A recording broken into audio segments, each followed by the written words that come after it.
Olá pessoal, sejam bem-vindos ao canal Entre Linhas. É o momento de nós explorarmos as entrelinhas do Apocalipse. Estamos agora na terceira lição dessa série do livro do Apocalipse. Nesse momento nós vamos estudar agora 7 igrejas. E como entre linhas, nós vamos trazer aqui os aspectos históricos, culturais de cada igreja, na igreja literal, lá no local geográfico onde ela se localizava, como está hoje aquele local. E claro, nós vamos trazer aqui nas entrelinhas essa igreja escatológica, ou seja, o período histórico qual a representa, ou seja, essa mensagem que o anjo revelou aí a João. Então, fiquem ligados, uma introdução bem curta, fiquem ligados na entrelinhas. Espero que você aprenda, que você esteja firme nessa série do Apocalipse e vamos aí até o último capítulo, até o capítulo 22 desse livro, ok? Chama a vinheta.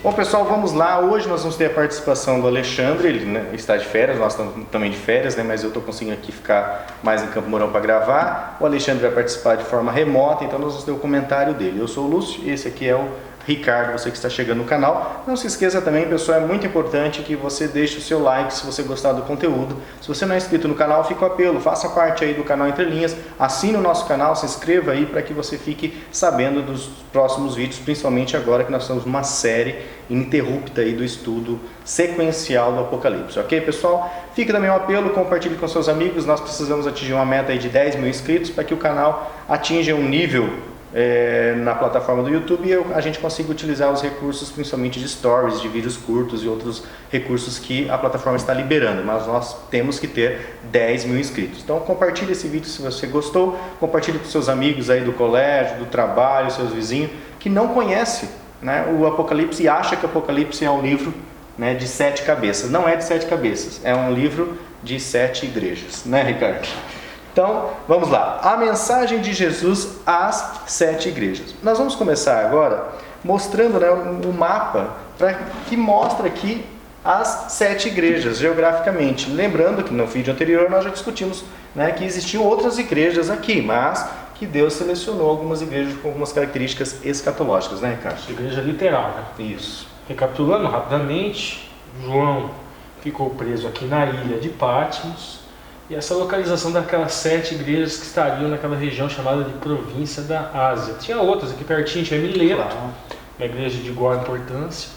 E essa é só para a gente ter uma visão geral. Aqui está Atenas, aqui Grécia, Mar Mediterrâneo, Mar Egeu. Então assim, só para a gente ter essa visão geral assim, do que seriam as 7 igrejas literais. Legal.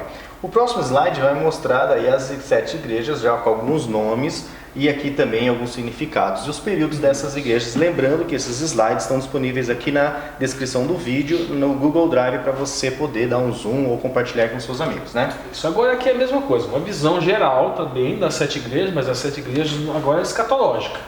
Aqui a gente tem Éfeso, seu nome significa desejável, seria do período do ano 31 até o ano 100, no gráfico até o ano 100, 103, tem uma pequena variação. Todas as cartas têm uma estrutura que vai ter uma apresentação de Jesus. Aqui Éfeso, Jesus é apresentado como aquele que tem a sua mão as 7 estrelas. Nós vimos isso semana passada. Isso. Quem não acompanhou, pega o vídeo de semana passada. Tem uma parte da exortação e tem a promessa ao vencedor. Esmirna. Éfeso foi semana passada. Começa daqui para frente. Esmirna, que significa mirra. Pérgamo, que significa exaltação. Tiatira, que significa cheiro suave. Sardes, que significa canto de alegria. Filadélfia, que significa amor fraternal. E Laodiceia, que significa julgamento do povo. Tem apresentação. E essa estrutura aqui, a gente não vai ler agora, em função de tempo, nós vamos acompanhar até com mais detalhes do que está aqui no gráfico, nos próximos slides, no estudo decorrer da semana. Legal. Bom, vamos então ao estudo aqui da primeira mensagem à igreja, ou a mensagem de Cristo a Esmirna e a Pérgamo, que é a lição de domingo, ok? Então, primeiro agora nós vamos ter a participação aqui do Alexandre, ele vai trazer aqui os aspectos históricos, marcar algumas datas, da igreja de Esmirna, de Esmirna, isso. E aí nós vamos ver, depois nós voltamos aqui para a gente reforçar e ressaltar e também destacar outros temas aqui que ele não toca no assunto, beleza pessoal? Então, é com você, Alexandre. Olá, de volta! Estamos aqui depois de mais uma semana para vocês. Para mim foram 5 minutos, o tempo de ir para o carro e já voltar. Lição 3. A lição 3 ela vai falar sobre as igrejas da Ásia. É uma lição difícil, eu acho ela difícil, não por ser um conteúdo muito complexo, mas por ser um volume muito grande de informação para uma semana só. Mas vamos tentar pontuar então algumas entrelinhas aqui. Nas minhas participações para essa semana serão um pouco mais longas talvez do que da semana passada, né? Nas minhas participações dessa semana a gente vai falar, passando o dia a dia da semana, falando sobre as características de cada igreja, né? Eu sugiro um livro muito bom, é do Mervyn Maxwell, eu já sugeri esse livro antes. O nome dele, Uma Nova Era, segundo as profecias do Apocalipse, é um livro da Casa Publicadora Brasileira. É um livro que eu uso como auxílio para trabalhar com Apocalipse. Além desse livro, estamos usando só, por enquanto, a lição e a Bíblia. A lição de domingo, então, ela vai falar sobre duas igrejas. Igreja de Esmirna e Igreja de Pérgamo. Vamos falar primeiro da Igreja de Esmirna. A Igreja de Pérgamo nós já antecipamos algumas coisas na lição da semana passada. Igreja de Esmirna, historicamente, vai ser o período que vai do ano 100 até o ano 313, mais ou menos. E por que o ano 313, né? Porque no ano 313 se encerra a grande perseguição aos cristãos promovida por Diocleciano. Ela termina no ano 313 e ela foi considerada a última grande perseguição aos cristãos dentro do Império Romano. A gente sabe a história dos cristãos que eram levados até o Coliseu, que eram mortos, que eram lançados aos animais. E essa perseguição com Diocleciano, que era um imperador romano perseguidor dos cristãos, ela se encerra em 313. As características da igreja de Esmirna, então, é uma igreja que não recebe repreensões nenhuma. Ela é rica, embora de fato seja pobre, ela é considerada espiritualmente rica. Ela sofre tribulações e perseguições, ela é atacada por falsos judeus e ela vive um período então de 10 dias de tribulação, mas ela tem uma promessa. A promessa de que o vencedor não sofrerá a segunda morte. Historicamente, Esmirna vai ser um período que vai de 100 a 313, como eu já falei, e é um período em que o cristianismo ele começa a despontar. No primeiro século, o cristianismo era praticamente perseguido só pelos judeus. O principal perseguidor dos cristãos ao longo do primeiro século foram os judeus. Como a gente já viu, Paulo sendo apedrejado, Estevão sendo apedrejado, o martírio de vários apóstolos. Agora, a partir do século I, depois do século I, ali século II, século III, século IV, o Império Romano persegue cristãos também. Essa perseguição ela se dá de forma crescentemente violenta. O Império Romano passa depois por um período de crise e vai dar as mãos ao cristianismo. Mas nesse período inicial o Império Romano perseguia o cristianismo, principalmente porque os cristãos não aceitavam adorar o imperador, reconheciam apenas um Deus, não reconheciam a autoridade do imperador sobre assuntos religiosos. Então, esse período de Esmirna é um período de perseguição constante de Roma sobre os cristãos. Ele termina em 313, mais ou menos, com o encerramento das perseguições feitas por Diocleciano. É um período de tribulações, mas ela tem uma característica interessante. A igreja de Esmirna não recebe repreensão, ou seja, era uma igreja em muitas coisas exemplar. Ela passava por uma tribulação, mas ela tinha uma promessa, e é uma promessa que está estendida a nós também. A promessa de que o vencedor de forma alguma passará pela segunda morte. A gente vai fazer um corte, daqui a pouco eu volto falando da igreja de Pérgamo. Legal, né, pessoal? Então agora destacando alguns pontos, né, o Alexandre já falou alguma coisa de datas lá, nós não colocamos aquelas datas, mas vamos ver aqui. Isso, nós vamos agora analisar um pouco a questão de Esmirna, sobre a Esmirna literal, tá? Bom, primeiro, alguns historiadores gregos, né, falam que a cidade na costa asiática do Mar Egeu, junto com outras cidades também, né, que teria Mirina, Cime, Esmirna e Éfeso, que também haviam sido conquistadas pelas Amazonas. E daí que viria esse nome Esmirna. Inclusive, alguns historiadores falam que Éfeso antigamente era chamada de Esmirna. Antigamente, digamos assim, antes do período do Império Romano. Bem antes do período do Império Romano. Tá. De acordo com Estrabo, aqui está escrito Estrabão, mas também é uma forma de chamar o nome. Esmirna era o nome antigo, Éfeso. O nome derivava de uma Amazônia que teria conquistado Éfeso. A cidade original foi estabelecida por volta do terceiro milênio a.C.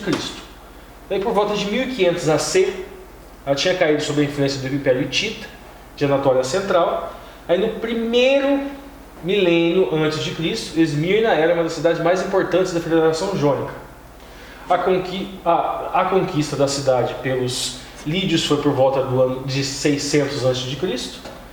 e antes do século IV a.C., uma nova cidade foi construída nas encostas do Monte Pagos durante o reinado de Alexandre o Grande. Agora, dando um salto um pouquinho mais, vamos lá para 1415, agora depois de Cristo. Na era cristã já. Já na era cristã. Sob o poder do sultão Maomé I, o cavaleiro, Esmirna tornou-se parte do Império Otomano. Agora vamos dar uma olhadinha como Esmirna está hoje. Ela é uma das poucas cidades que aconteceu isso daqui com ela. Essa foto aqui, para quem está só no fone de ouvido, ela é uma grande cidade, é a terceira maior cidade da Turquia. Ela é uma cidade portuária, a gente vê estradas e vários prédios. Esmirna, ela era chamada de a beleza da Ásia. Ela é uma das poucas cidades que se a gente for ver, analisar aquelas cidades lá aquelas igrejas que estão no Apocalipse, que ela se desenvolveu de fato dessa maneira. Agora, historicamente ainda, analisando essa Esmirna litoral, ela era uma cidade onde ocorreu um número muito grande de martírios. Se destaca a história de Policarpo, que a gente encontra, entre outros livros, nesse livro aqui, o Apocalipse verso a verso do pastor Henry Farabi. Essas informações, na verdade, a gente não é exclusiva, outros livros têm essas mesmas informações, né? Ela fala que Policarpo ele foi um ministro da igreja durante 40 anos, e a história é mais ou menos assim. Ele estava numa fazenda de alguns amigos, alguns soldados foram lá buscá-lo, e ele falou para o pessoal da fazenda, perguntou se aqueles soldados estavam com fome, eles falaram que estavam, e faça alimento para eles. Enquanto eles estavam se alimentando por aproximadamente 2 horas, ele orava não por ele, mas pelos cristãos de Roma. Ele foi levado e ele impressionou muito um governador chamado Status Quadratus, que tentou interceder por ele, só que não conseguiu. Ele foi levado para ser martirizado, foi lançado aos leões, como os judeus e outras pessoas que estavam lá na arena gritavam. Só que os judeus estavam tão saciados.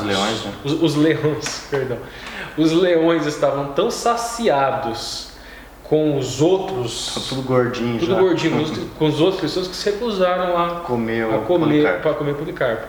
E daí, mas a multidão a voz do povo é a voz de Deus, né? nem sempre, né? Martirizando ele queimado, né? Então, existiram outros mártires. Aqui nesse livro do Farabi ele fala de Justino Marte, junto com outros 6 cristãos, que ele foi chicoteado e degolado em 165 depois de Cristo. Já estou falando desse período de Esmirna, mais ou menos o que aconteceu. Agora estamos dando um link para a passagem da Esmirna escatológica. Irineu foi morto em 202 depois de Cristo, durante a perseguição severa. Aí Cipriano morreu em 298 sob perseguição de Trajano, e Vitoriano também em 304 sob Diocleciano, e assim segue. Legal, agora a gente vai ver aqui, né, no Apocalipse, lá no verso 8 do capítulo 2, onde vai trazer então a Esmirna escatológica. Diz lá no verso 8, capítulo 2: escreve também ao anjo da congregação que está em Esmirna, isto diz o primeiro e o derradeiro, o último, que foi morto e tornou a viver. Bom, vamos lá. Esmirna. A Esmirna escatológica. A Esmirna escatológica, ela vai do ano 100, em algumas versões falam que vai do ano 100 até o ano 313. Ano 100, 303, essas datas, assim, a data precisa, é de só menos importância. A questão é, morte de João, seria em torno do ano 100, são 303. Outras falam 323, como o gráfico lá em cima, que fala ali que vai do ano 100 a 323, mas são questões de só menos importância. A questão é a seguinte, por que preferimos 313? Porque encaixa daí dentro do paralelismo essa data. Porque que seria mais ou menos a data do Edito de Milão. Então vamos lá, vamos ler Apocalipse e vamos lá buscar mais como foi construída essa esbirna escatológica. Apocalipse 2:8, lê lá, Lúcio. Escreve também ao anjo da congregação que está em Esmirna, isto diz o primeiro e o derradeiro, o último que foi morto e tornou a viver. Aqui um ponto para, vamos abrir um parênteses, falar de uma entrelinha, para aqueles trinitarianos que, nota o seguinte, O primeiro.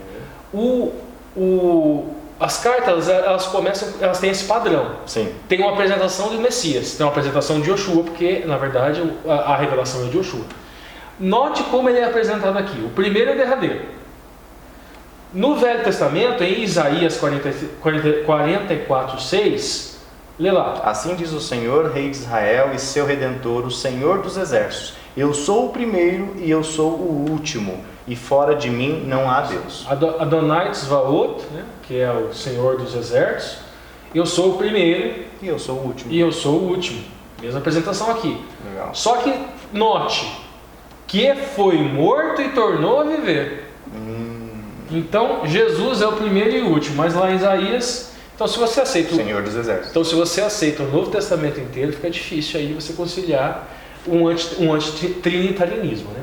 Mas vamos voltar então para falar, vamos Agora em ler o próximo. Apocalipse capítulo 2, verso 9. Eu sei as tuas obras e tua tribulação e pobreza, mas tu és rico, e a blasfêmia dos que se dizem ser judeus e não são, mas são a sinagoga de Satanás.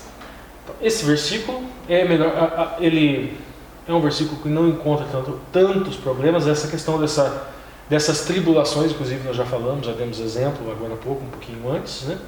Agora para o próximo versículo, Lúcio. Apocalipse 2,10. Não temas, ou não tenha nenhum temor, das coisas que hás de padecer. Eis que o diabo lançará alguns de vós em prisão, para que sejais tentados, e tereis tribulação por 10 dias. Ser fiel até a morte, e dar-te-ei a coroa da vida. Veja bem, esse período histórico foi um período de muita perseguição do povo cristão. Essa perseguição, ela se deu por um lado pelo Império Romano, mas os judeus que perseguiam mais naquele período de Éfeso continuavam perseguindo. Lembra a história de Policarpo que a gente falou? Veja bem, sinagoga de Satanás. Dizem ser judeus, mas sinagoga de Satanás. Eles apoiavam essa tribulação, apoiavam todos esses martírios. Agora nota aqui, tribulação de 10 dias. Profeticamente, a gente vai lá em Números e a gente vai lá em Ezequiel.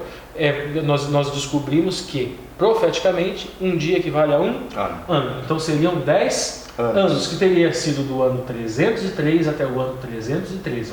E teria tribulações por 10 dias. Acaba em 313, quando Constantino e Licínio. Quem que seria Constantino? Constantino era o imperador de Roma, mas ocidental. E Licínio seria o oriental. Encontrar-se em Milão em 313 e definir políticas comuns. O Edito de Milão não é um documento formal. Afirma a liberdade religiosa, ordena que os bens dos cristãos sejam reconstituídos. Dá uma lida ali, Lúcio. Quando eu, Constantino Augusto, e eu, Licínio Augusto, venturosamente encontramos-nos em Milão, nós pensamos que, entre outras coisas que seriam para o bem de todos, as regulamentações acerca da reverência da divindade devem vir certamente antes, de forma que nós devemos garantir aos cristãos e a outros total autoridade para seguir a religião de sua escolha.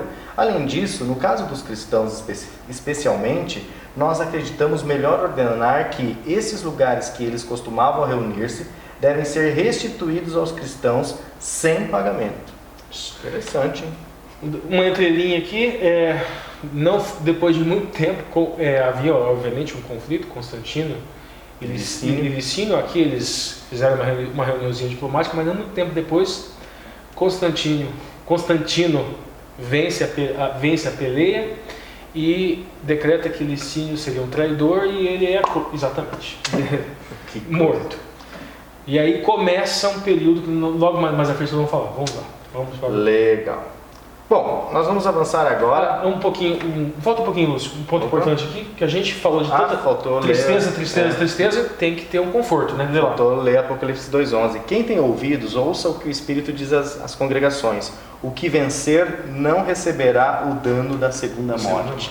Então, ver muitas perseguições, mas a promessa de vida eterna. Não fala o dano da primeira morte, não sofrerá o dano da segunda morte. Legal, né, pessoal? Vamos avançar então agora para a próxima igreja, a igreja de Pérgamo. Bom, na igreja de Pérgamo, novamente, nós vamos ter aqui a participação do Alexandre, que vai trazer o contexto histórico, cultural e as influências que aquele povo estava seguindo. Então, com você, Alexandre. Olá, pessoal, boa noite. Demorou um pouquinho para eu voltar, estou gravando agora aqui de Cascavel, estou gravando à noite, que é o tempinho que deu nas férias, mas a gente vai seguir falando das igrejas da Ásia. Então, no último vídeo que eu gravei, a gente falava da igreja de Esmirna, uma igreja perseguida. Lembrando que a gente está usando aqui como referência o nosso livro do Merwin Maxwell. Agora, na continuidade do nosso estudo, a gente vai seguir falando das igrejas da Ásia ainda, agora a partir da igreja de Esmirna, chegando na igreja de Pérgamo. A igreja de Pérgamo, ela se refere ao período que vai de 313 a 538 depois de Cristo. E a gente já falou sobre essa igreja na lição da semana passada, quando nós falamos do caso dos Nicolaitas. Agora a gente vai perceber que essa igreja de Pérgamo, ela volta a falar, a ser repreendida antes. Esperar passar a moto. Eu tô aqui em Cascavel, lá embaixo é a avenida, estou na casa do meu pai, então às vezes vai ter um carro passando na rua. Eu peço desculpa para vocês aí de casa, mas ainda estamos em ambiente de férias, né, em clima de férias. A igreja de Pérgamo, então, ela vai de 313 a 538 depois de Cristo. Ela começa com o fim da perseguição, né, aos cristãos, e ela termina com 538. Por que 538? 538 é um período em que os reinos arianos, que eram reinos que se opunham ao poder papal em Roma, eles já estavam derrotados. É um período em que Roma já tinha caído como império e estava cada vez mais fraca, e o poder que subia das cinzas do Império Romano era a Igreja Católica, então era o poder religioso que sobrou depois de Roma. No caso aqui, a Igreja de Pérgamo, enquanto que a Igreja de Esmirna, a Igreja de Éfeso, ela era parabenizada por rejeitar a obra dos Nicolaitas, a Igreja de Pérgamo, ela é criticada por permitir a doutrina dos Nicolaitas e a doutrina de Balaão. O que seria, na nossa concepção, essa doutrina de Balaão? A doutrina de Balaão é uma doutrina que se vende. Vamos lembrar, Balaão foi aquele profeta lá do Antigo Testamento que traía o povo de Israel, tentando fazer uma profecia falsa e entregava ao povo de Israel por meio de subterfúgios para os seus inimigos. Era alguém que vendia a profecia. Era alguém que corrompia, portanto, a religião, corrompia a fé, corrompia o ofício de profeta ao vender, ao profetizar, ao fazer uma maldição, ao proferir uma maldição por meio de pagamento. Se parar para pensar, combina muito com a perspectiva dos Nicolaitas, né? Nicolaita é aquele que altera a doutrina para conseguir ganhar o povo, conseguir ganhar o leigo. Nesse caso aqui, a igreja de Pérgamo, que vai de 313 a 538, ela é o período em que a igreja cristã, que antes era perseguida pelo Império Romano, dá as mãos ao poder romano. Ela se liga ao poder romano. Ela se casa. E nesse processo de casamento entre igreja e Estado, a igreja ela passa por um processo de corrupção. Esse processo de corrupção ele se dá com um clero que cada vez mais está sedento de poder, cada vez mais está preocupado com o ganho pessoal, cada vez mais está preocupado em influenciar a sociedade por meio de poder e influência política, influência econômica inclusive, e que cada vez corrompe doutrinas, corrompe verdades importantes. Entre elas a gente destaca aqui a questão do sábado. É nesse período que o imperador Constantino vai passar a cada vez mais favorecer a igreja cristã, uma igreja cristã específica, que era a igreja romana, e criticar a guarda do sábado em favor da guarda do domingo. É nesse período, enfim, que nós percebemos a adulteração de uma doutrina, que era a guarda do sábado, para a guarda do domingo, no intuito de ganhar as massas e de tornar essa fé cristã que se ligava às práticas romanas como a fé mais influente no período. Valeu, Alexandre. Agora nós vamos então tratar aqui dos aspectos, novamente, da igreja de Pérgamo literal e também da igreja escatológica. Vamos Pérgamo, lê lá os primeiros Apocalipse 2,12 diz: escreve também ao anjo da congregação que está em Pérgamo. Isto diz aquele que tem a espada aguda de 2 fios. Apocalipse 2, congregação que está em Pérgamo. Vamos lá, primeiro, apresentação. Espada aguda de 2 fios. A interpretação padrão é que essa espada, ela é a palavra, é uma expressão idiomática que se refere à palavra de Deus, que se refere ao poder do Espírito Santo e da palavra. Isso. Apocalipse 2,13 diz: eu sei as tuas obras e aonde habitas, que é onde está o trono de Satanás. Então, pelo jeito, Pérgamo estava onde era o trono de Satanás. E retens o meu nome e não negaste a minha fé, até nos dias em que Antipas, minha fiel testemunha, o mártir, foi morto entre vós, lá onde Satanás habita. E aí? Isso. Primeiro, na Pérgamo literal, alguns abstraem isso, inclusive nesse livro do Farabi, que ele faz esse tipo de aplicação. Ele vai trabalhar com essa questão desse trono de Satanás. Ele fala o trono de Zeus, ele fala que o trono de Zeus foi o mais celebrado de todos os tempos. Pérgamo tem outros fatores também, que foi o fato de que ela foi uma cidade onde houve o primeiro templo dedicado ao imperador Augusto. E mais tarde eles dedicaram um templo também para o culto do imperador Trajano. Mas com todo respeito a essa interpretação, a impressão que me dá é que há aí uma mistura do que seria Pérgamo literal e do que seria Pérgamo escatológico. Eu prefiro pegar isso apenas como um dado de Pérgamo literal.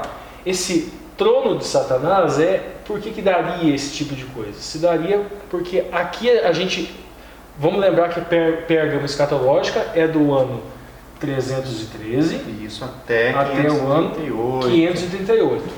Que seria nessa época a igreja começou a se unir com o Estado. Aí a gente já lembra da história de Constantino. Política e religiosamente. Esse período começa com o reinado do imperador Constantino em 313. E nesse período começa a se fazer concessões doutrinárias. Essas concessões doutrinárias, obviamente, era morada de Satanás. Então, escatologicamente, essa questão aqui do trono de Satanás é em razão dessas concessões. Da onde que a gente tira isso? Vamos lá. Primeira coisa, trono. Moshav, que seria morada, sede, assento, sessão, reunião. Então essas concessões eram reuniões. Olha o que está dizendo: colônia agrícola cooperativa.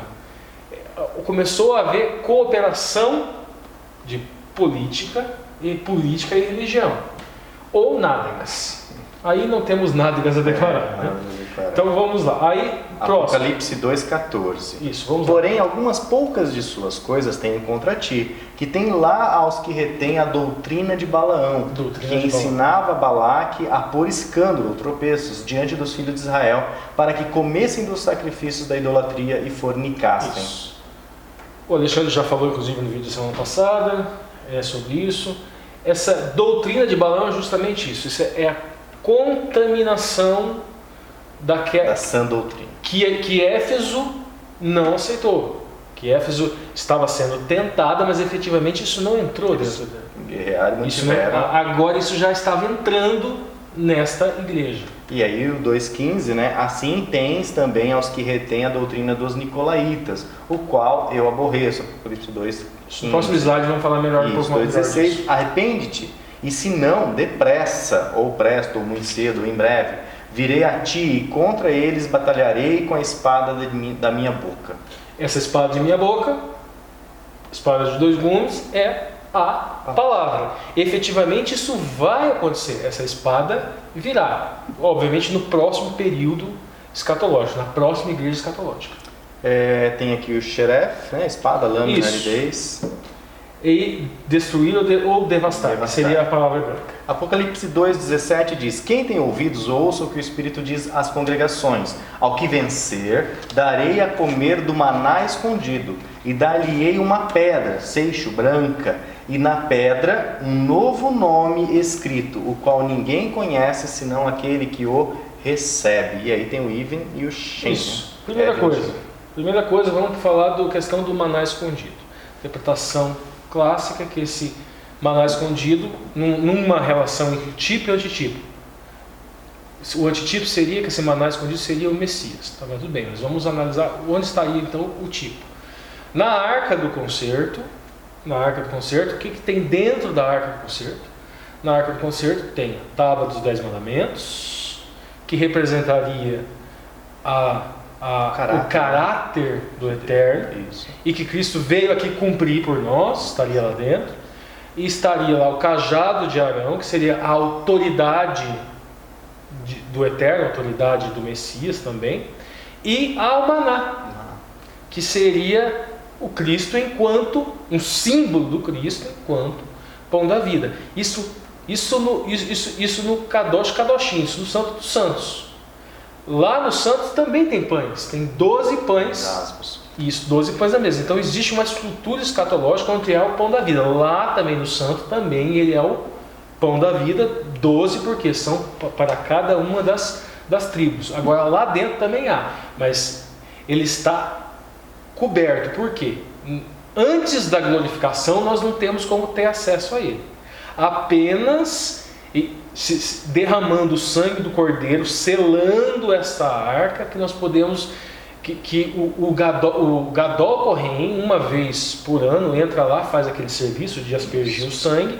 Isso, óbvio, representa o plano de salvação. Nós vamos ver isso no último slide. Vamos entender um pouco melhor isso daí. Mas esse maná escondido, de fato, naquele jogo de linguagem de tipo e antitipo, representa Cristo, e o tipo é o que estava dentro da arca. O antitipo é o próprio Messias. Agora, próximo, um novo nome, Shem. Nome, reputação, fama.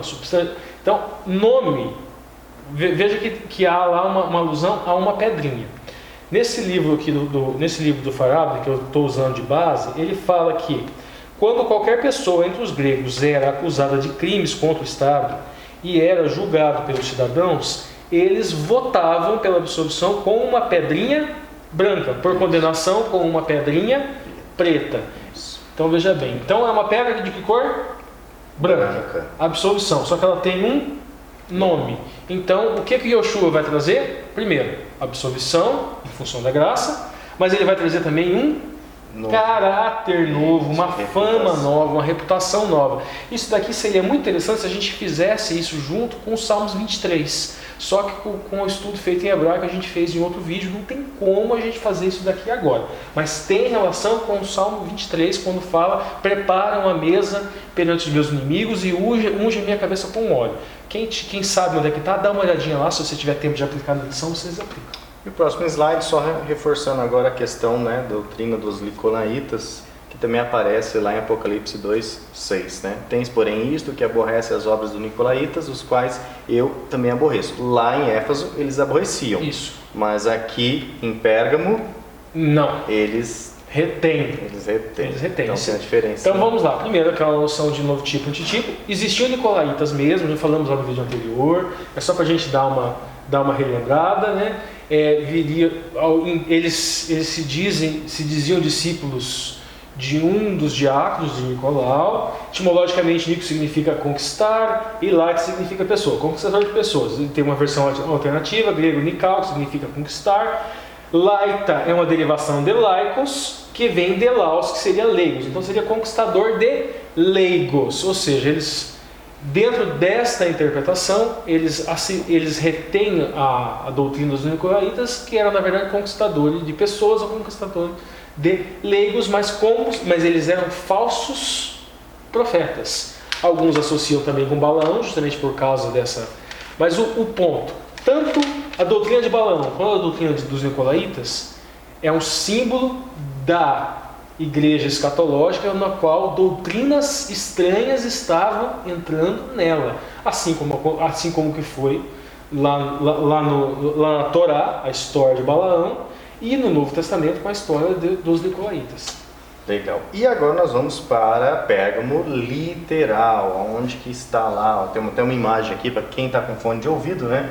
Uma imagenzinha que mostra aqui algumas ruínas, algumas colunas derribadas, restos de alguns templos, né, de algumas construções da cidade de Pérgamo. Isso, ela era, primeiramente a gente fala que ela era uma cidade universitária, ela era famosa por mestres na arte de curar, mas ela também tinha templos pagãos da deusa da cura. Então vamos lá, vamos analisar um pouquinho disso aqui. Olha. Ela foi um importante centro comercial da Ásia Menor, na fronteira entre a Lídia e Mísia, antes de ser refundada como um posto militar por Seleuco I Nicanor. Esse Seleuco ele era um dos generais de Alexandre o Grande.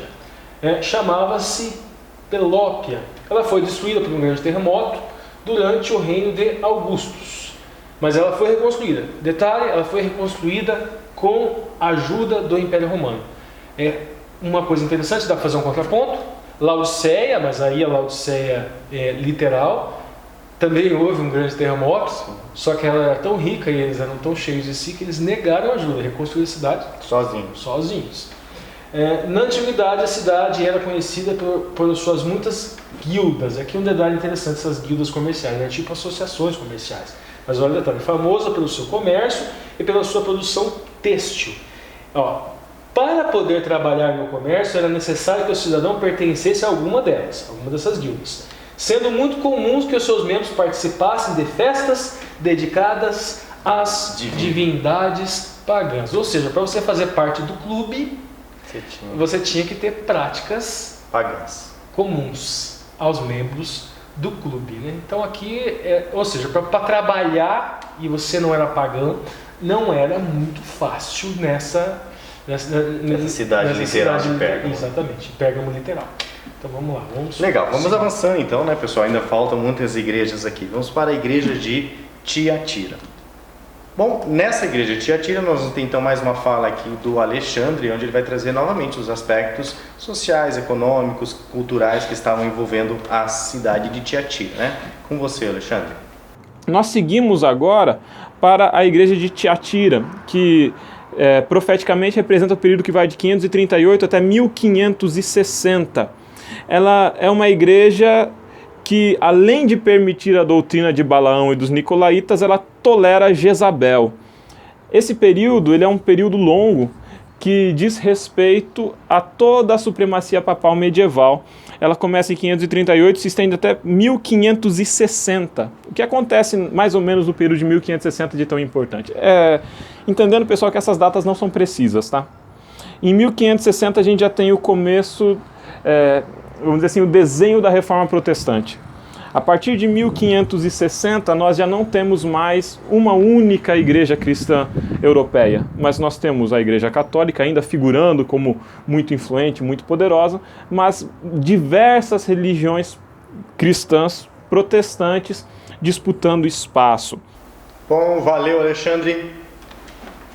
Agora, com informações aqui nos slides, lembrando que os slides estão disponíveis aí no link, nós vamos falar sobre, né, Tiatira. E aí diz aqui, a cidade de Tiatira estava situada no caminho entre Pérgamo e Sardes. Atualmente chama-se Akçar, ou Akçar, significa Castelo Branco. Na Turquia, Lídia, a primeira pessoa convertida por Paulo na Europa, era de Tiatira, Atos 16:14. Mas não temos mais nenhuma informação sobre esta igreja. O que sabemos da igreja vem das referências no Apocalipse, né, Ricardo? Continuando, né? A cidade de Tiatira era conhecida pela produção de púrpura, uma tinta usada em tecidos, veja Atos 16:14 também, além de roupas, artigos de cerâmica, bronze, etc. Havia em Tiatira grupos organizados de artesãos e profissionais semelhantes às associações profissionais de hoje, mas com elementos religiosos de influência pagã, um pouco parecido, né, com Pérgamo, né, com as guildas. Como as outras cidades da época, Tiatira teve seus templos e santuários religiosos incluindo templos aos falsos deuses, Apolo, Tirimânios e Artemis, uma deusa chamada Diana pelos romanos, veja Atos 19:34, e um santuário a Sibila, ou orácula Sambate. A importância de figuras femininas na cultura religiosa de Tiatira pode ter facilitado o trabalho de Jezabel, a mulher que seduzia os discípulos e incentivava a idolatria e a prostituição. E aí, né, Ricardo, está a localização geográfica de Tiatira e algumas fotos aqui da região recente, né? Olha. Que hoje ficou uma cidade grande, né? Uma baita de uma cidade. Essa é Tiatira literal, né? Agora vamos lá para os próximos slides. Vamos para a Tiatira escatológica. Isso. Detalhe lá de Tiatira também, que de todas as cidades, na época a que foi escrita a carta, ela era a de menos importância. Legal. Ela não era assim tanto... Você viu que não ficou grandona, né? Mas vamos lá, vamos agora à Tiatira escatológica, tá? A Tiatira escatológica, e aqui a gente já vai ter uma entrelinha. Legal. Uma entrelinha que vai versar com relação ao autor da lição. É um períodos aqui, Segunda-feira, né? O pessoal aqui já deve estar estranhando, quem está acompanhando a lição, por quê? O autor da lição, o nosso amigo Ronco, né? Isso.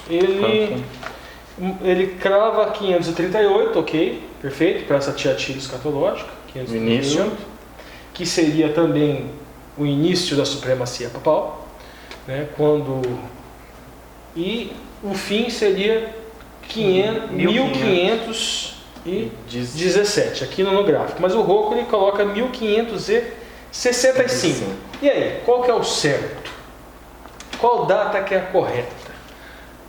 Gente, as datas, nesse ponto aqui que a gente está falando das igrejas, como não há propriamente uma marcação de dias proféticos para o término e o começo de uma igreja, então essas datas são de somenos importância, porque o texto do livro do Apocalipse não crava essas datas. Mas existem várias profecias que aí precisa-se... respeitar os dias. Exatamente, precisa respeitar contagens de anos. Mas para a transição de uma igreja para outra, necessariamente não. Está bem marcado. O importante nessas igrejas, então, o que é? É o que ocorreu. Então, 538, que está coincidindo aqui, início da supremacia papal. Aconteceu um ano antes, um ano depois, 2, 3, não faz diferença. E aqui, 1517. O que aconteceu em 1517 que você marca aqui? Que é marcado aqui, que é o que geralmente as pessoas marcam, que é isso aqui, que é, no caso, Martinho Lutero, que ele crava as suas 95 teses. As suas 95 teses. Exatamente. Então aqui, aqui a gente tem o Edito de Milão, coloquei a fotinha aqui, e aqui as 95 teses de Martinho Lutero. 538, 1517. O autor traz 1565. 1565. O Calvino, por exemplo, ele morreu mais ou menos nessa data, e talvez não, muitos optam por uma data um pouquinho mais para frente para incluir outros reformistas, mas que teria começado ou terminado, como eu disse, o mais importante é o seguinte: esse período aqui é pré-reforma protestante. Exatamente. Seria a era do domínio clerical. Vamos dar uma olhada aqui, agora vamos analisar mais. Texto a texto agora, verso a verso do Apocalipse, capítulo 2, 18. Escreve também ao anjo da congregação de Tiatira.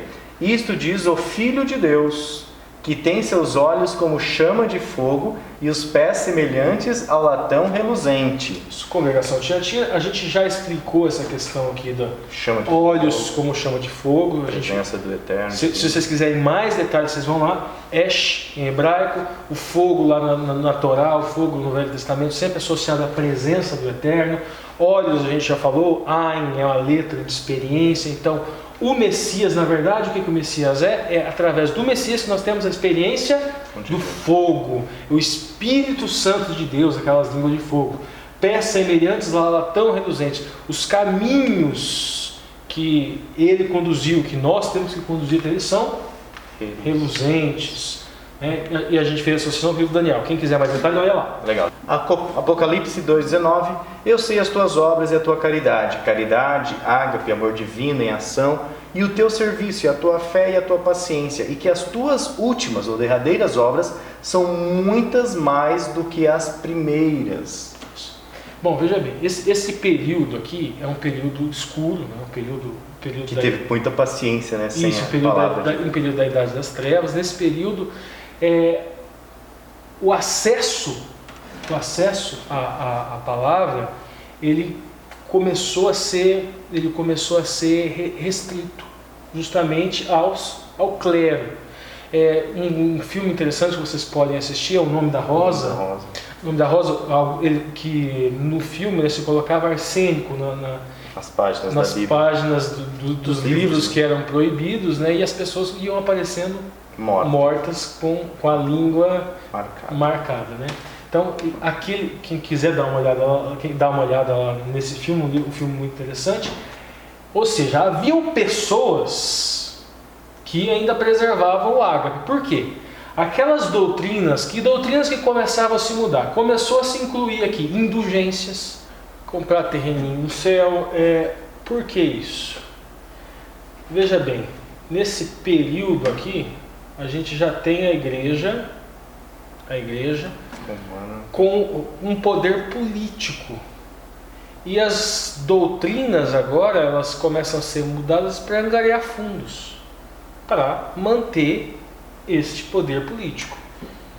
Vamos continuar lá e vamos analisar mais essa igreja escatológica. Apocalipse 2:20. Porém tenho contra ti umas poucas de coisas, que consentes ou permites Jezabel, mulher que se diz profetiza, ensinar e enganar os meus servos para que forniquem e comam dos sacrifícios da idolatria. Isso. Jezabel, efetivamente existe esse personagem na história, a gente encontra na Bíblia. Ela era casada com o rei Acabe e ela, na verdade, começou a introduzir paganismo dentro ali do povo de Deus, né? Esse exemplo histórico é utilizado aqui como uma forma de arquétipo também, para esse período, né? Para demonstrar justamente essa contaminação doutrinária, essa contaminação pagã que acontece aqui nesse período, dentro, obviamente, do clero, né? Legal. Apocalipse 2:21. E dei-lhe tempo para que se arrependesse da sua fornicação, e não se arrependeu. Isso. Esse período aqui que a gente chama, não é mais igreja católica, apostólica, né? Porque católica, evangelho universal, apostólica porque é doutrina dos apóstolos. Essa doutrina dos apóstolos contaminada em função da política romana ali, tentando buscar mais e mais poder, mais e mais dinheiro, né? Como já falamos, Jezabel aqui representa justamente isso. E daria um tempo para que se arrependam de sua fornicação. Essa fornicação aqui, ela não é uma fornicação literal. Quando a gente for mais para frente no Apocalipse, a gente vai ver uma meretriz. Veja bem, tem uma igreja, uma mulher que é pura, no sentido de pura doutrinariamente, e tem uma mulher que ela se corrompe. Também naquele arquétipo bíblico é corrupção, assim como fornicação, né? É corrupção doutrinária, porque aquela alegoria bíblica que acompanha a gente vem repetindo aqui do casamento.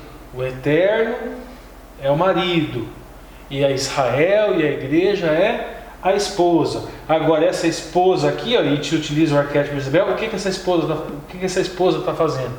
Ela está adulterando, ela está fornicando. Vamos continuar, Lúcio. Apocalipse 2:22. Eis que a porei numa cama, e sobre os que adulteram com ela virá grande tribulação, se não se arrependerem das suas obras. Daí aquela observação que eu final, fiz, né, que marca o final do período. Isso, aquela observação que eu fiz, veja bem, aqui, a Reforma Protestante foi um movimento reformista cristão do século XVI, liderado por Martinho Lutero, simbolizado pela publicação das 95 teses em 31 de outubro de 1517. Certo. Ainda em Tiatira, agora a gente vai poder aqui, ainda escatológico, continua aqui nos versos Apocalipse 2:23. E matarei de morte a seus filhos, e todas as congregações saberão que eu sou aquele que esquadrinha os rins e os corações. E darei a cada um de vós segundo as vossas obras. Por quê? Nós estamos falando dessa contaminação doutrinária. Em função de que agora o poder religioso e o poder político estavam associados. Se introduziram doutrinas muito parecidas com aquelas doutrinas dos judaizantes, que na verdade fala, para você ser salvo precisa se circuncidar, precisa se tornar judeu primeiro, substituindo Jesus como sendo o único e verdadeiro Salvador. Agora, nesse período histórico muda. Indulgências, penitências, compra de perdão para o pecado passado, presente e futuro, tudo isto é justificação pelas obras. O apóstolo Paulo teve problema lá atrás com os judaizantes com relação à circuncisão. Não, para você ser salvo, precisa se tornar judeu antes. Não, agora, para ser salvo, você tem que ser caridoso, você tem que doar para a igreja, aí você compra perdão, você tem que ser penitente. Alguns se flagelavam. Tudo isso é justificação pelas obras que começou a entrar. Então veja bem, aqui cada um de vós segundo as suas obras. E daí a cada um de vós se... Quer ser julgado pelas obras, não quer a graça. Então serão. Vamos lá, continua. Apocalipse 2, 24. Mas eu vos digo a vós e aos restantes que estão em Tiatira, e a todos quantos não têm essa doutrina e não conheceram, como dizem as profundezas de Satanás, que outra carga vos não porei. Que é leve, né? Meu jugo é leve. Apocalipse 2, 25. Porém, retende o que tendes, até que eu venha. E aí, Apocalipse 2, 26, o contraponto. Porque ao que vencer e guardar até ao fim as minhas obras, eu lhe darei poder sobre as nações. Isso, veja o contraponto aqui, né? Segundo as suas obras, agora, porque aqueles que vencerem e guardarem até o fim as minhas obras, eu lhe darei poder sobre as nações. E qual é a obra maior do Eterno? Vamos lá. Erre, significado do nome do Eterno é eu sou o que sou, ou eu serei o que eu serei, ou eu sou o que eu serei. Denota que o Eterno faz coisas para nos salvar, fará de tudo para ele se perfaz, e o que ele se fez? Ele se fez carne e habitou entre nós, e morreu morte de cruz, ele se fez pecado por nós. Então veja bem, guardar até o fim as minhas obras. Que obras são essas? As obras de Jesus, as obras do Messias. Eu lhe darei poder sobre as nações. Continua agora. Apocalipse 2, 27. E com vara de ferro as regerá, as nações, né? Apacentará e serão quebrantadas como vasos de oleiro, como também recebi de meu Pai. E aí, vara de ferro se regerá. Isso, vamos lá. Primeira coisa, eu vou pegar aqui, vou ler aqui o livro do Feyerabend. Vara de ferro. Nos tempos antigos, uma vara de ferro era um bastão de metal utilizado por pastores. E aqui faz uma referência a Salmos 23, 4. Sua função não era agredir, mas defender o rebanho. A destruição de todos os praticantes do mal vai salvaguardar para sempre os inocentes. Agora, o próximo lá, nós vamos ler lá, Lúcio. E os vasos de oleiros, ainda tem um comentário. A questão do vaso de oleiro. Está aqui, Jeremias 18, 10. 19, 10. 19, 10. Dá uma lidinha. Depois quebre o vaso de barro diante dos homens que o acompanharam, e diga-lhes: assim diz o Senhor dos Exércitos, assim como se quebra um vaso de oleiro, que não pode ser mais restaurado, quebrarei este povo e esta cidade. Jeremias 19. Aqui vamos analisar primeiro Yetzer Hará e Yetzer Hatov. Yetzer é a natureza, Yetzer Hará é a natureza má, Yetzer Hatov, natureza boa. Essa palavra, o Yetzer, significa formar. Deus quando na semana da criação, lá no Bereshit, se utiliza essa palavra que Deus formou. E o Yetzer, e essa Yetzer também significa o formar como artífice que forma o vaso. Só que, veja bem, ele formou o homem, perfeito, entrou o pecado no mundo e esse vaso precisa ser quebrado. Esse é você nascer de novo, é você morrer para a carne e você ressuscitar para o Espírito. Então, o povo de Deus precisa aceitar isso, precisa aceitar que seja retirada dele essa natureza pecaminosa. O processo de santificação consiste justamente no início disso, para que na glorificação efetivamente seja arrancada de uma vez por todas. Só que algumas pessoas, aquelas pessoas que não vão aceitar esse processo de santificação, que vão recusar esse processo de santificação, aqueles que vão cair da graça, esse quebrar de vaso simboliza, obviamente, condenação e simboliza a morte eterna. Sim, né? Eles quiseram as suas obras, né? E não as obras de Cristo. 2:28.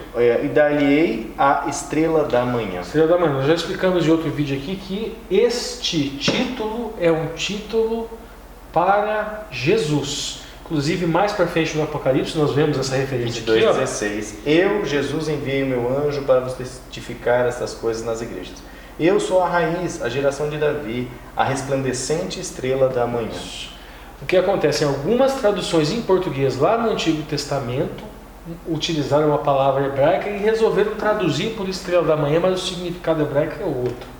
Mas não vamos explicar porque não tem tempo. Mas estrela da manhã aqui é um título para Jesus Cristo. E o último verso, 2:29. Quem tem ouvidos, ouça o que o Espírito diz às congregações. É a mesma frase que termina todas as cartas. Legal. E agora a gente vai falar sobre a próxima igreja, a igreja de Sardes, né?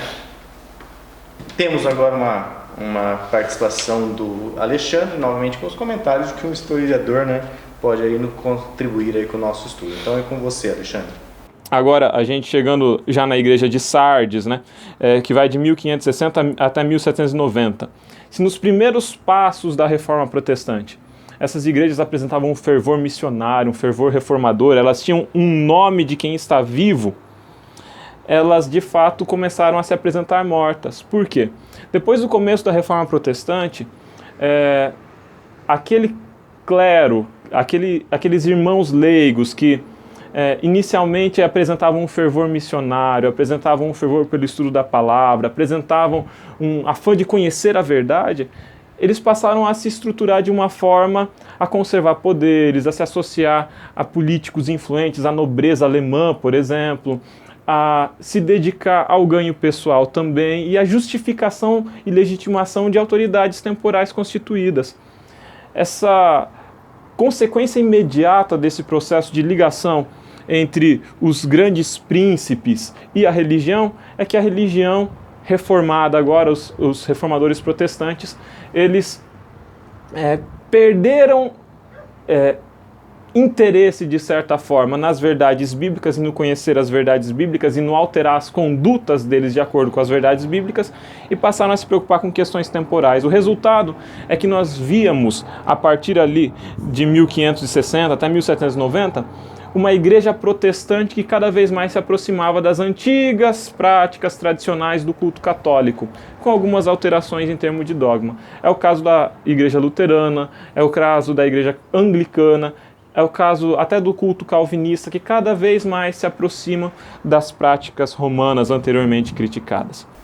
Bom, agora complementando a questão da Sardes literal e da Sardes, né, escatológica, aqui nós temos algumas imagens atuais da cidade de Sardes. E pelo jeito aqui das imagens, para quem está ouvindo aí pelo foninho, né, nós temos aqui somente alguns montes vazios e somente ruínas, né, não é que nem as Esmirna que está lá cheia. Na antiguidade ela foi capital do reino da Lídia, né, na Ásia Menor, e depois do Império Persa, depois a sede da província romana da Lídia também, após reformas administrativas de Diocleciano, continuando a pertencer a Roma depois e durante o período bizantino. Hoje está localizado num vilarejo turco, Sardes.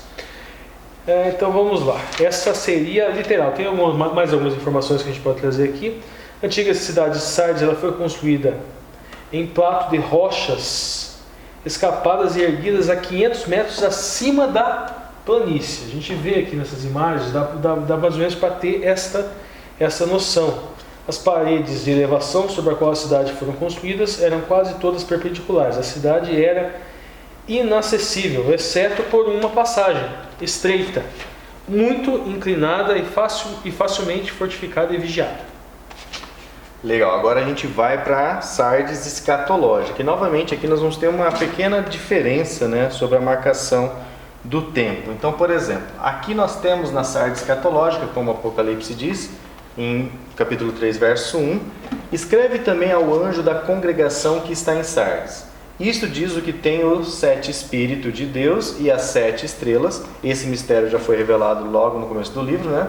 Eu sei as tuas obras, que tens fama de viver, né, nome de quem vives, e está morto. Rapidamente, recapitular 7, nós já explicamos, a plenitude, explicamos a raiz hebraica, o Shevi é 7, mas é da mesma raiz de Sová, que significa plenitude, então aqui é a plenitude do Espírito. E aqui as 7 estrelas também já foi explicado, que são, na verdade, os 7 anjos que levam 7 mensagens, 7 cartas para as 7 igrejas. Vamos lá, o próximo aqui. Então em Apocalipse 3, 2, ser vigilante e confirma o resto que está para morrer, porque não achei as tuas obras completas. Isso. Então vamos lá, a gente está falando aqui de quê? A gente estava falando... período histórico, né? A gente estava falando vamos voltar lá, no slide anterior. Isso aqui. Mais um. Aqui. Seria de 538, Tiatira, né? uma igreja antes, 538 até 1517. Ou Lutero, como o autor da lição prefere, 565. Que seria 1565. O início da Reforma Protestante. O importante, na verdade, é o fato histórico. Isso. 17, 56, é Reforma Protestante. Agora que fala, não achei as tuas obras completas. Então essa reforma... Esse período aqui se inicia com a Reforma Protestante. E as obras, no caso... desse período. As obras de reforma, elas não são completas. Ou seja, inteiras ou perfeitas. As doutrinas não foram totalmente restauradas. Continuamos. Apocalipse 3:3, lembra-te, pois, do que tens recebido e ouvido, e guarde e arrepende-te. E se não vigiares, virei sobre ti como um ladrão, e não saberás a que hora sobre ti virei. Vamos continuar. Apocalipse 3:4, todavia também tens em Sardes algumas pessoas, uns poucos nomes, que não contaminaram suas vestes, e comigo andarão de branco, porquanto são dignos disso. Esse período da reforma, obviamente, os fiéis, vamos dizer assim, as pessoas verdadeiras, aquelas pessoas que buscavam a verdade, e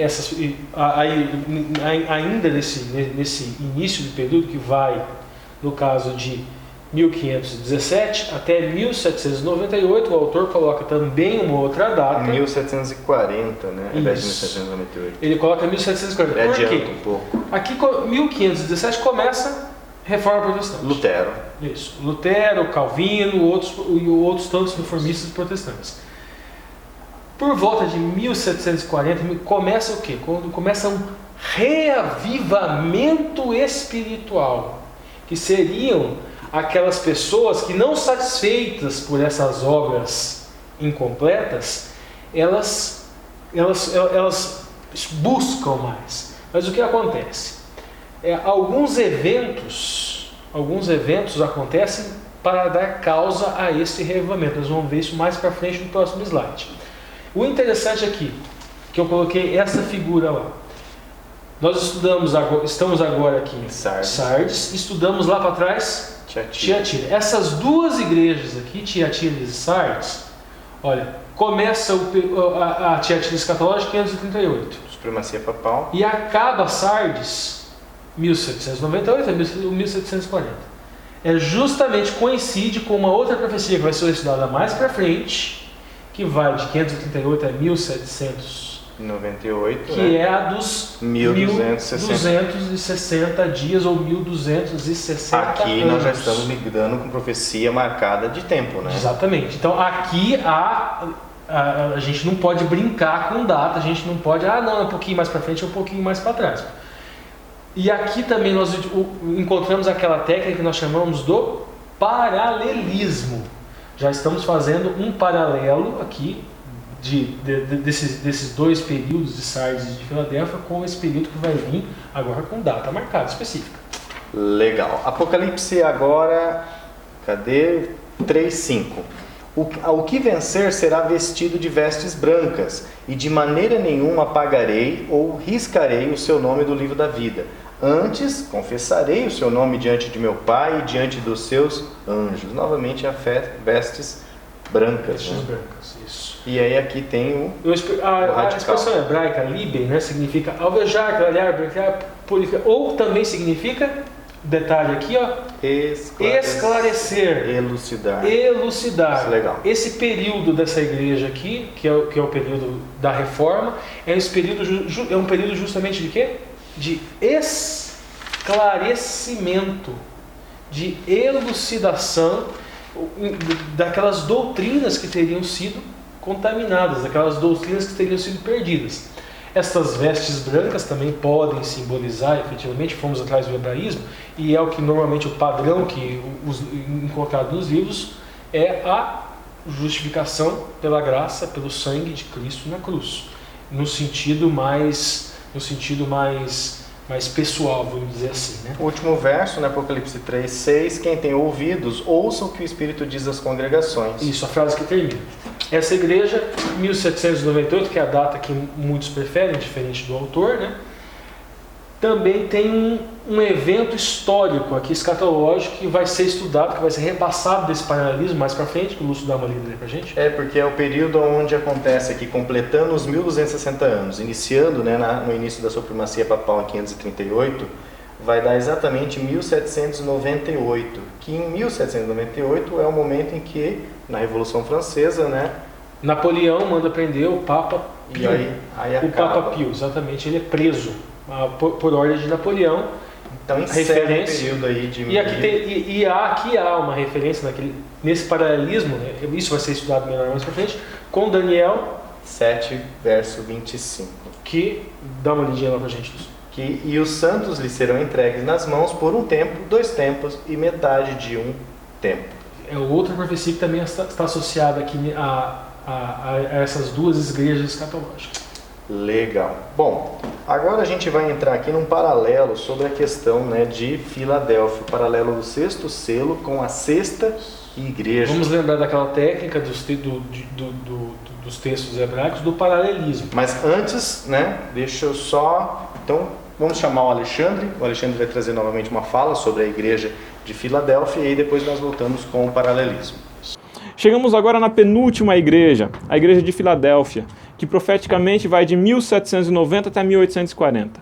Essa igreja tem alguns aspectos muito importantes. Entre elas, ela é a segunda igreja que não possui repreensão. Enquanto a igreja de Pérgamo é repreendida por permitir a doutrina de Balaão e dos Nicolaítas, a igreja de Tiatira é repreendida por tolerar Jezabel e por não se arrepender. A igreja de Sardes ela é repreendida por ter aparência de viva, mas estar morta, ter um nome de vivo, mas estar morta. A igreja de Filadélfia não é repreendida. Ela diz respeito a um período de fervor missionário e reformador que se estende de 1790 até 1844. É o período, inclusive, em que os mileritas surgem como um movimento profético, anunciando a breve volta de Jesus Cristo. Eles acreditavam em 1844. Então é um período que se estende até o grande desapontamento. Existem muitas promessas em relação a essas igrejas também. Nós vamos voltar depois com a igreja de Laodiceia. Mas vamos falar das promessas enquanto Pérgamo, Tiatira e Sardes. Pérgamo recebe a promessa de que poderá comer do maná escondido o vencedor e receberá uma pedrinha branca com um novo nome. A igreja de Tiatira promete que receberá autoridade e reino. E a igreja de Sardes receberá vestiduras brancas, andará com Cristo e Cristo confessará o seu nome, não apagando de forma alguma do livro da vida. Essas promessas elas não estão estendidas apenas a essas igrejas, mas estão estendidas a toda a cristandade, inclusive a mim e a você hoje. Vou fazer um corte, daqui a pouco a gente volta com a igreja de Laodiceia. Vamos lá então agora aos slides, Ricardo. Então, vamos lá. Primeira coisa, falamos a técnica do paralelismo. Nós vamos falar melhor sobre esse 6º selo mais para frente, mas o porquê que eu trouxe aqui para cá? Justamente por causa dessa diferença. Lembra que eu falei lá atrás que há uma razão para aquele reavivamento espiritual, aquelas pessoas que começaram a estudar mais fervorosamente para resgatar aquelas verdades, para entender melhor não isso. Não foi em 1798 que aconteceu isso, esse reavivamento, isso, né? Não, foi gradativo. Um pouquinho né? antes, né? Então a gente vai trazer um pouquinho um conhecimento que está mais para frente. Lembra que no paralelismo vai aumentando o conhecimento, mas a gente vai ter que trazer para cá. Em 1755 houve o terremoto de Lisboa, isso já assustou o pessoal. Aí 19/5/1780 houve um dia escuro e a lua em sangue. Lembra lá da profecia de Joel? A profecia de Joel, quando Pedro, no Pentecostes, Pedro fala o seguinte: aqui se cumpre a profecia de Joel, que é as línguas de fogo. Só que ela não para por aí. A profecia de Joel ela se estende. Fala também de que o sol se escurecerá e a lua ficará como sangue. Então aquilo que começa lá no Pentecostes já tem continuidade por aqui. Estrelas que caíram. Em 1800. Também lá a gente vai lá para a profecia de Joel, 13/11/1883. As pessoas viram isso, olha lá, Pentecostes já foi, olha lá, dia escuro, lua de sangue, teve terremoto. Não, pera lá, está completando a profecia de Joel. Então, um outro detalhe também, o Império Otomano caiu. O Papa Pio foi preso. E aí é onde a gente vai estudar mais para frente também no paralelismo, que é a ferida de morte que a besta sofre. Então, esses acontecimentos marcaram também o fim do período de 1260 anos de perseguição, o fim da supremacia papal. Legal. E aí agora a gente vai falar sobre Filadélfia, né? Ainda escatológica, né? Trazendo aqui os versos Apocalipse 3, verso 7. Escreve também ao anjo da congregação que está em Filadélfia. Isso diz que é o que é santo, o que é verdadeiro, o que tem a chave de Davi, o que abre e ninguém fecha, e fecha e ninguém abre, né? Só questão da identificação para a igreja. Então aqui agora Filadélfia nós estamos falando do reavivamento espiritual. Pós-reforma protestante é um outro tipo de período. Tradicionalmente a gente fala do movimento milerita. Sim. Um movimento que aconteceu nos Estados Unidos. Esse movimento, várias pessoas se reuniram para estudar, notadamente 2.300 tardes e manhãs. Veja a reforma lá atrás, na igreja anterior. A reforma resgata a justificação pela fé, outros pontos. Agora aqui é profecia. Então, 2.300 tardes e manhãs. E o que aconteceu lá? O William Miller, um dos pontos que a gente vai destacar para aqui é essa porta aberta. Essa questão dessa porta aberta, ele fez uma associação com a parábola das 10 virgens. Interpretação obviamente equivocada, porque para ele marcou uma data que em 1844 Jesus retornaria. Então essa questão da porta aberta também muitas vezes foi associada com Gênesis 6:12. Lê lá, Lúcio. 6:16. 6:16. Deixa eu só ler a porta aberta, quem está no fone de ouvido, né? Apocalipse 3:8 diz assim: Eu sei as tuas obras, e eis que diante de ti pus uma porta aberta, e ninguém a pode fechar, porque tens uma pouca de força. Guardaste a minha palavra e não negaste o meu nome. Essa é uma porta aberta que ninguém pode fechar. Isso, e o William Miller foi interpretar isso. Que acha lá em Gênesis 6:16, os animais que entraram foram um macho e uma fêmea de cada ser vivo, conforme a Deus ordenara a Noé. Então o Senhor fechou a porta. Isso. Por muito tempo, nesse movimento desse reavivamento espiritual, todos estudando, eles interpretaram que essa porta, veja bem, é uma porta aberta e ninguém pode encerrar. No final dos tempos, quando Jesus estivesse próximo a voltar, seria como no tempo do dilúvio. Uma porta aberta, daí os animais entram. Mas haveria um momento em que daí eles entendiam que seria restaurada essa força, eles teriam muita força, porque, segundo nessa interpretação, ninguém pode fechar porque tem pouca força. Então o Eterno daria essa força, o Espírito fecharia essa porta no futuro. Só que não é essa a interpretação correta desse texto. Vamos lá, vamos para o próximo slide. Vamos lá, vou pegar a citação de Ellen White que já vai ajudar. Vamos lá, dá uma olhadinha lá, Lúcio. Ao aplicar o tipo a Cristo, Ellen White declarou, lá no livro Verdades Presentes, em agosto de 1849. Então Jesus se levantou e fechou a porta do lugar santo e abriu a porta que dá para o Santíssimo. Beleza, pode parar. Depois a gente lê o resto, vamos voltar lá agora. Isso. Então, esta porta aberta aqui é a porta divisória do santo para o santo dos santos no Mishkan, que simboliza, veja bem, Cristo é o Cordeiro, ele morreu, mas Cristo também é o Gadol Kohen. E daí todo aquele ato todo aquele serviço que é feito lá no santuário, lá no Mishkan, lá no deserto, que tinha de fato no deserto com Moisés, representa o serviço de Cristo agora no céu. Ele morreu, ele ressuscitou, ele foi ao céu para fazer justamente esse serviço de sumo sacerdote, de Gadol Kohen. E em 1844 ele termina aquele serviço que está representado lá no Velho Testamento, lá na parte do santo, e passa para o serviço do Santos dos Santos. Entramos naquilo que é chamado de Yom Kippur, dia da expiação. Apocalipse 3:9, eis que eu farei da sinagoga de Satanás, aos que se dizem judeus e não são, mas mentem, eis que eu farei que venham e adorem diante de teus pés e saibam que eu te amo. Apocalipse 3:10, porquanto guardaste a palavra da minha paciência, também eu te guardarei da hora da tentação que há de vir sobre todo o mundo, para tentar os que habitam na terra. E Apocalipse 3:11, eis que venho depressa, muito cedo. Guarda firme o que tens, para que ninguém tome a tua coroa. Mais? Pode continuar. Apocalipse 3:12, a quem vencer, a recompensa, eu o farei coluna no templo de meu Deus, e dele nunca mais sairá. E escreverei sobre ele o nome do meu Deus e o nome da cidade de meu Deus, a saber, da Nova Jerusalém, que descende do céu do meu Deus. E também o meu novo nome. E o último verso, Apocalipse 3:13, quem tem ouvidos, ouça o que o Espírito diz às congregações. E aí a gente vai ver o paralelo novamente. Volta um pouquinho só, Lúcio. Sim? Aqui, a única coisa aqui que é feita... Portanto, guardasse a palavra da minha paciência. Essa palavra da minha paciência, ela denota também uma referência.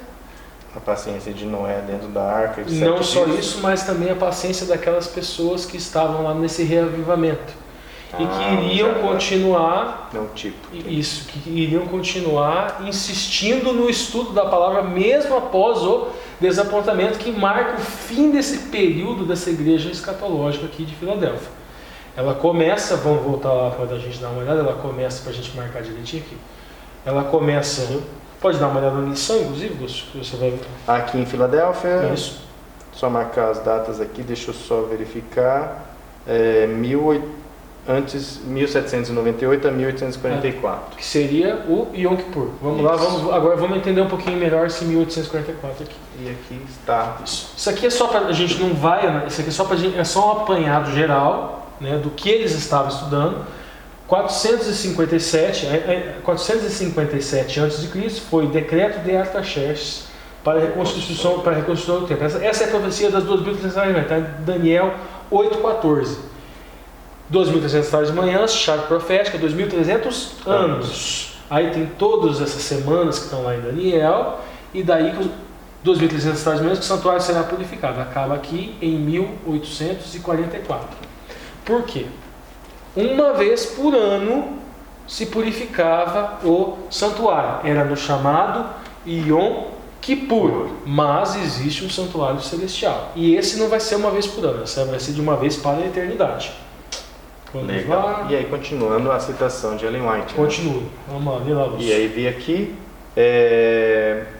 ao lugar santíssimo, que era da porta, e passou para dentro do segundo véu, onde permanece agora junto da arca e onde agora chega a fé de Israel. Vi que Jesus havia fechado a porta do lugar santo e que nenhum homem poderia abri-la, e que ele havia aberto a porta para o Santíssimo e que homem algum poderia fechá-la. Apocalipse, que nós lemos. E que, uma vez que Jesus abrir a porta para o Santíssimo, onde está a arca, os mandamentos têm estado a brilhar para o povo de Deus, e eles estão sendo testados sobre a questão do sábado. Tá. Festas, para a gente entender mais isso. Pessah, morte de Cristo. Hag Masot, ele sepultado. Rabikurim, ressuscitado. Aqui, premissas. Derramamento do Espírito Santo do Pentecostes. Começa a cumprir a profecia de Joel. Shafarot, festa de trombetas. Legal esse paralelo. As pessoas levando a mensagem do segundo advento. Aí 1844, Yom Kippur. Yom Kippur, que é quando o sumo sacerdote passava dos santos para os santos, uma vez por ano, mas é aqui quando Cristo encerra aquele serviço no santo e começa o no Santo dos Santos. E aí Sukkot, que simboliza a volta de Cristo, e aqui a gente vê o paralelo das 7 festas que estão na Torá, justamente com tudo que a gente viu, as 7 igrejas. Agora a gente tem aqui, ó, a igreja de Filadélfia, 1798 até 1784. Isso. Exatamente. Legal, né, pessoal? E agora nós vamos então para a última igreja, né, das 7 igrejas que nós estamos estudando. Estamos acabando, né, os últimos slides, pessoal. Firmeza aí, né? 1h da manhã já. Mas vamos acabar, né? Bom, nós vamos ter então agora a participação, vou chamar a participação do Alexandre. Nós vamos ter novamente o aspecto da última igreja, a igreja de Laodiceia. A última igreja, por fim, da série de 7 igrejas da Ásia é a igreja de Laodiceia, um período que se estende de 1844 até o tempo do fim, e a igreja que diz respeito à cristandade de hoje. Essa igreja, ela sofre por ser morna. Ela acredita que é rica, mas na verdade ela é pobre, cega e nu. Ela diz respeito a todo o período contemporâneo, inclusive, de religião, em que nós temos um nome de religiosos, nós temos costumes de religioso em termos social, mas que em nosso íntimo, nossa fé se acha rica, mas de fato é pobre porque falta prática, porque falta conhecimento de doutrina, porque falta vínculo com Deus. Nós temos uma religiosidade que infelizmente cada vez mais se amornece. Existe uma recomendação. A nossa recomendação é de que haja arrependimento e que nós compremos ouro refinado pelo fogo, que nós compremos colírio para que vejamos, nós compremos vestiduras brancas purificadas. É preciso que nós atendamos a um convite de Deus para que não caiamos na advertência final, que diz que por sermos mornos estamos a ponto de sermos vomitados. Não vou me delongar muito na igreja de Laodiceia, porque é uma igreja muito conhecida de nós. Eu estou com a memória do celular praticamente cheia, está quase acabando o nosso espaço para gravar. Então, vou tentar fazer aqui um apanhado geral das 7 igrejas da Ásia, e aí por fim nós acabamos o vídeo dessa semana, né? A primeira igreja de Éfeso, é a igreja que vai do ano 0 até o ano 100, mais ou menos, então, diz respeito ao período dos apóstolos, o período inicial. Ela tem como parabenização, né, congratulação por Deus, ela rejeitar a obra dos nicolaítas. A reprovação dela é que ela abandonou o primeiro amor. Lembrando aqui, nicolaítas nós entendemos como essas pessoas que alteram a doutrina para seduzir os povos. A igreja de Esmirna vai de 100 a 313, é a igreja que passa pelo processo de perseguição dentro do Império Romano. Ela não tem reprovação e ela tem um convite de ser fiel até a morte. São realmente os mártires que sofreram no Coliseu, sofreram nas cadeias romanas, foram crucificados, foram atacados pelo Estado romano no período em que o Estado romano perseguia cristãos. A terceira igreja, a igreja de Pérgamo, vai de 313 a 538, tem como repreensão permitir as doutrinas de Balaão e dos nicolaítas. É o período de romanização do cristianismo. Até 538, então, várias tradições cristãs, várias doutrinas cristãs cedem espaço a uma prática religiosa romana, a um costume romano. Então a igreja ela passa por um processo de deterioração moral ao se ligar à política, ao se ligar ao poder romano.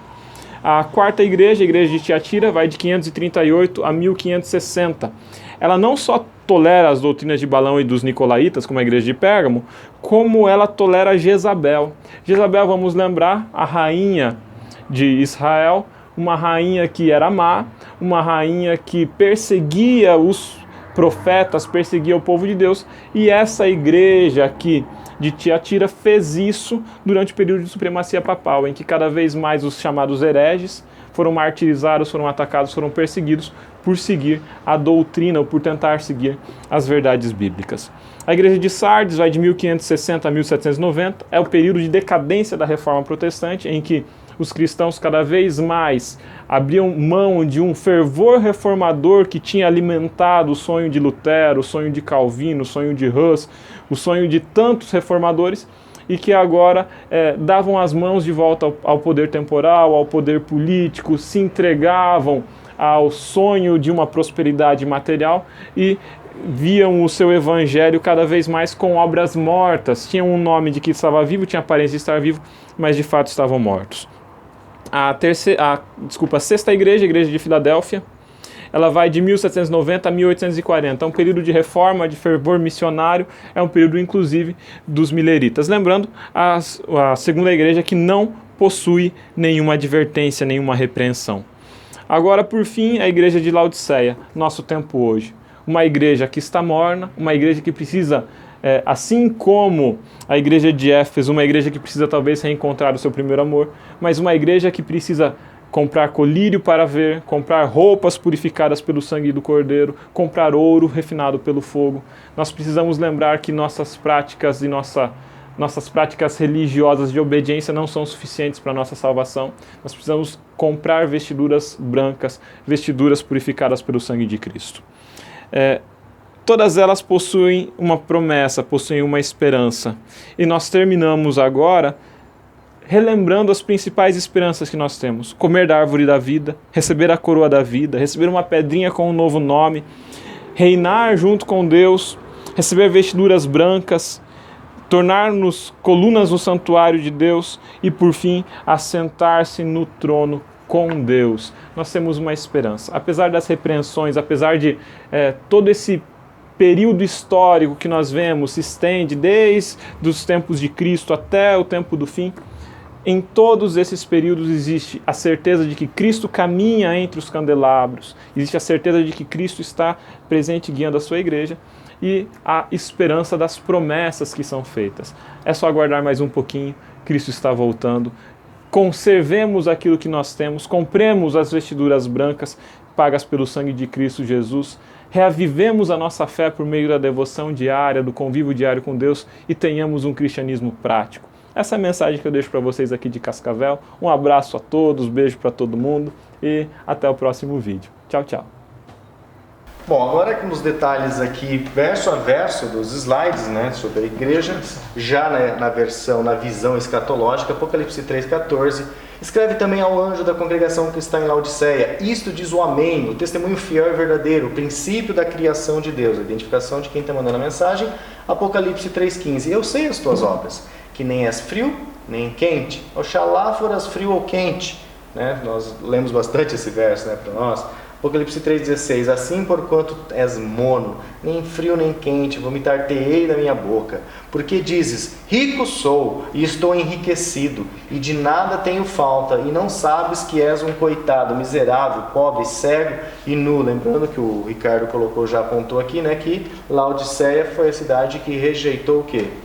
Auxílio do Império Romano na sua era uma cidade, a Laodiceia literal era uma cidade muito rica, né? E ela houve um terremoto, ela foi destruída, e eles não aceitaram a ajuda do Império. Legal. E aí tem o último verso aqui para você, o último não, né, para você fazer a aplicação, 3,18. Aconselho-te que de mim compres ouro provado no fogo, para que te enriqueças, e vestes brancas, para que te vistas, e não apareça a vergonha da tua nudez, e que unjas os teus olhos com colírios. Isso. Vamos lá. Primeiro, a Laodiceia literal, ela era uma cidade muito rica. Vai ter aqui uma foto dela. Isso. O dinheiro dela vinha do comércio e de juros bancários. Eles vendiam tapeçarias, eles vendiam tecido, mas também tinha uma escola, eles eram famosos por uma escola de medicina que vendia colírio. Então tem uma relação com nós vamos voltar lá, vamos fazer essa aplicação depois. Dá uma olhadinha pra gente. Originalmente chamada de Dióspole ou de Óspolis, e Roas foi chamada de Laodiceia em homenagem a Laodice, esposa de Antíoco II Teos, que reconstruiu a cidade, né, depois lá do terremoto. Era uma das mais importantes cidades da Ásia Menor e foi a capital da província romana tardia da Frígia Parcassiana. A Epístola aos Colossenses também é escrita para a igreja de Laodiceia e talvez para a igreja de Hierápolis, além do destino principal, que era a cidade de Colossas, pois as três cidades eram bem próximas uma das outras. Volta lá. E aqui a parte escatológica. Isso, mas antes disso, existe uma entrelinha que a gente vai fazer aqui também, é o seguinte. Existe uma carta que ela é considerada apócrifa, que seria uma epístola de Paulo aos Gálatas, porque é feita esta referência nas cartas de Paulo, em uma das cartas de Paulo, a uma suposta epístola que ele teria feito à igreja de Laodiceia. Alguns entendem que seria, na verdade, a carta aos Efésios. Outros entendem que essa carta se perdeu. Mas apareceu lá um manuscritozinho tardio lá que entendem que é apócrifo. Não tem nada de herético, mas as evidências externas e externas denotam que ela, na verdade, ela é falsa. Então não serviria também para nenhum estudo no Apocalipse esta carta à igreja de Laodiceia. Então nós precisamos resgatar lá, né, a Laodiceia literal, os olhos com colírios, agora vocês entendem isso aqui, né, por causa da escola de medicina. E voltando aqui à escatologia, eu repreendo e discipulo a todos quantos amo. Se, pois, zeloso e arrepende. Então veja bem, se pois zeloso e arrepende. Aqui fala, comprasse ouro provado no fogo. O que falta a essa igreja morna? Eu coloquei a imagem aqui. Nós falamos lá que na igreja anterior, na igreja escatológica anterior de Filadélfia, acaba por ali, ali a gente vê cumprindo ali quase tudo que estava em Joel. Tivemos Pentecostes, o Espírito, justamente língua de fogo, o Espírito Santo em línguas de fogo. E a igreja de Filadélfia termina o enunciado, vamos dizer assim, que está lá em Joel, que é lua vermelha como sangue, o dia escuro, estrelas caindo, grandes terremotos.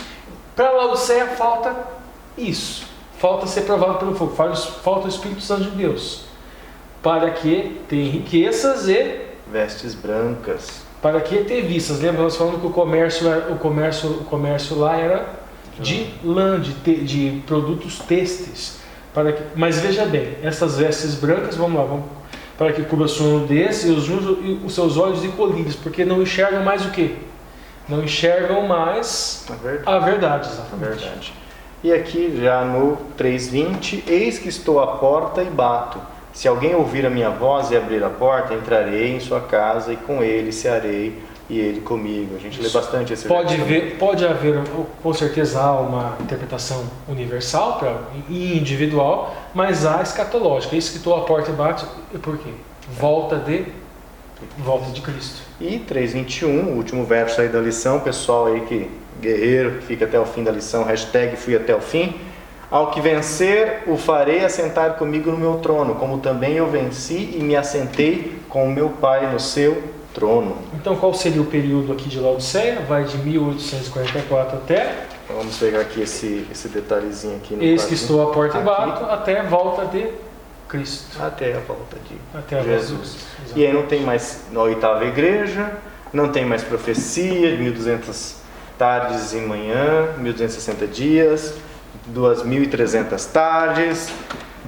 Pessoal, nós realmente estamos no tempo do fim. Ou como alguns falam, nós estamos no fim do tempo do fim. No fim do tempo do fim. Foi interessante porque aqui na descrição do vídeo você tem os links para os grupos no WhatsApp, Família Entre Linhas 1, onde é bastante agitado, a gente troca bastante PDF, e o Família Entre Linhas 2, que é onde só material do canal. E no Família Entre Linhas 1, né, por causa do Feliz Ano Novo, aí já começaram a perguntar que idade nós estávamos, o ano judeu era 5.700 alguma coisa.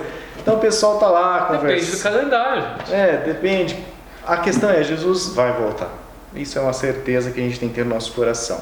Eu acho até legal a gente ficar assim, brincando com certo respeito, é claro, né, com as datas. Que Jesus vai, tem a matemática de Cristo, o ano sabático, tem os tipos, grandes tipos. Isso, é porque a questão se ele vai voltar no ano 6.000 do calendário judaico, no ano 7.000 do calendário judaico.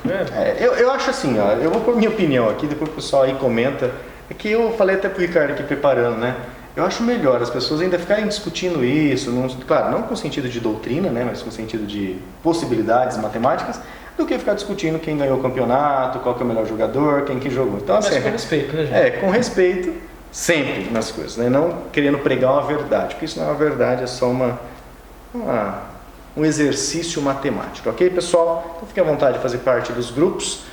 Lembrando que qualquer comentário, qualquer dúvida, foi uma lição muito extensa, como o Alexandre também colocou. A dificuldade dessa semana é você estudar quase que as 6 igrejas em uma semana só. A gente tentou resumir aqui, mas com certeza esse vídeo, para não fugir à cultura do canal. Isso. Foi cansativo? Que horas são agora, Lúcio? Diário de bordo são 1h12, né? Mas é janeiro, claro. ano novo, Tá. né? O pessoal está de férias, né, pessoal? Então, muito obrigado, pessoal, por ter paciência. Espero que vocês tenham gostado aí dessas idas e vindas aí na linha do tempo das igrejas antigas, das igrejas escatológicas, que se serviu para você, fica aquele apelo, que esse material sirva também para o seu amigo, para o pessoal do seu grupo aí familiar, do WhatsApp. Distribua esse material para que as pessoas entendam, né? Não sei o que vocês estão entendendo, mas esse estudo de Apocalipse está mexendo com a igreja. As pessoas estão, né? Estamos tendo mais visualizações aqui no canal. Lembrando que a gente precisa de mais inscritos também, não esqueça de se inscrever. Então, assim, é importante que esse assunto realmente venha à tona, porque as igrejas não conhecem o Apocalipse. E, Ricardo, eu converso com alguns irmãos que falam assim que tem uma certa dificuldade com o Apocalipse. Profecia eu não entendo, eu não sei, então... Pois é, e é verdade para agora, né? Então nós temos aí 3 meses, né, praticamente, para a gente aprender melhor. Eu aprender, fixar muita coisa, aprender muito mais, eu espero que vocês estejam aprendendo. Então, pessoal, fica o apelo, né? O nosso like é missionário, mas mais do que o like missionário, né? A Ilza Viana sempre compartilhando, curtindo, faça como a Ilza, né? Compartilha aí na sua rede social, ajude a divulgar esse material às outras pessoas, para que, como nós estamos tratando, é o melhor assunto, é o assunto mais importante aí no fim do tempo do fim, que é a volta de Cristo e a revelação que Ele deixa para todos aqueles nesse tempo, que é o tempo do fim. Beleza, pessoal? Nosso abraço, então, até a 4ª lição dessa série sobre Apocalipse.